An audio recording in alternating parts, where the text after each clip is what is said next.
एक समय की बात है। एक नगर में एक साहूकार अपने भरे पूरे परिवार के साथ रहता था। उसके 7 बेटे, एक बेटी और 7 बहुएं थी। साहूकार की बेटी दिवाली पर ससुराल से मायके आई हुई थी। दिवाली पर घर को लीपना था, इसीलिए सारी बहुएं जंगल से मिट्टी लेने गई। साहूकार की बेटी भी अपनी भाभीयों के साथ चल पड़ी। साहूकार की बेटी जहाँ से मिट्टी खोद रही थी, उस स्थान पर शाहू अपने बच्चों के साथ रहती थी। मिट्टी खोदते हुए गलती से साहूकार की बेटी की खुरपी की चोट से शाहू का एक बच्चा मर गया। इस पर क्रोधित होकर शाहू ने कहा, मैं तुम्हारी कोख बांधूंगी। शाहू के वचन सुनकर साहूकार की बेटी अपनी 7 भाभीयों से एक एक करके विनती करने लगी कि वे उसके बदले अपनी कोख बंधवा लें। उसकी सबसे छोटी भाभी ननद के बदले अपनी कोख बंधवाने के लिए तैयार हो गई। इसके बाद छोटी भाभी के जो भी बच्चे होते 7 दिन बाद मर जाते। 7 पुत्रों को इस प्रकार मृत्यु होने के बाद उसने पंडित को बुलाकर इसका उपाय पूछा। पंडित ने सुरही गाय की सेवा करने की सलाह दी। सुरही गाय सेवा से प्रसन्न हो जाती है और छोटी बहू से पूछती है कि तू किस लिए मेरी इतनी सेवा कर रही है और तू मुझसे क्या चाहती है। जो कुछ तेरी इच्छा हो वो तू मुझसे मांग ले। साहूकार की बहू ने कहा, शाहू माता ने मेरी कोख बांध दी है, जिससे मेरे बच्चे जीवित नहीं रहते। अगर आप मेरी कोख शाहू माता से खुलवा दें तो मैं आपका उपकार मानूंगी। गाय माता ने उसकी बात मान ली और उसको लेकर 7 समुंदर पार शाहू माता के पास चल पड़ी। रास्ते के थक जाने पर दोनों आराम करने बैठ गई। अचानक साहूकार की छोटी बहू की नज़र एक ओर गई।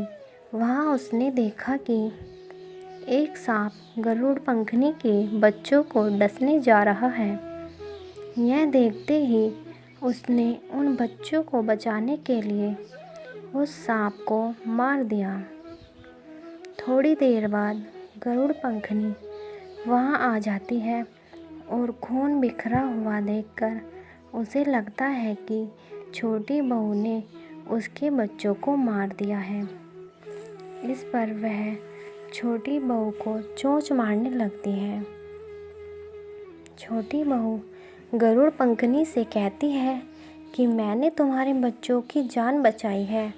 गरुड़ पंखनी यह सुनकर बहुत खुश होती है और वह छोटी बहू से कहती है कि मैं किस प्रकार तुम्हारी मदद कर सकती हूँ। तो छोटी बहू कहती है कि वह उसे शाहू माता तक पहुँचा दे। गरुड़ पंखनी सुरही गाय और छोटी बहू को अपनी पीठ पर बैठाकर 7 समुंदर पार करवा देती है और उन्हें शाहू माता के पास पहुँचा देती है। शाहू माता सुरही गाय को देखकर बोलती है कि बहन, तुम तो बहुत दिनों में आई हो।